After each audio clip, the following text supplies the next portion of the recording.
அதிமுகவில் இருந்து திமுகவிற்கு மாறிக்கொண்டிருந்த அதிமுக முன்னாள் எம்பிக்கள், எம்எல்ஏக்கள் என்ற கதை இன்று முதல் மாறியுள்ளது.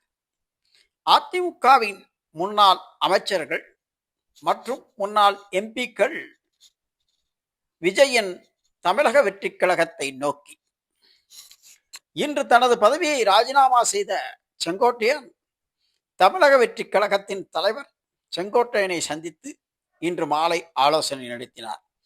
இதையடுத்து அதிமுகவின் முன்னாள் எம்பியும் கொங்கு மண்டலத்தைச் சேர்ந்த சத்யபாமா நாளை செங்கோட்டையனுடன் சேர்ந்து தமிழக வெற்றிக் கழகத்தில் இணைகிறார்.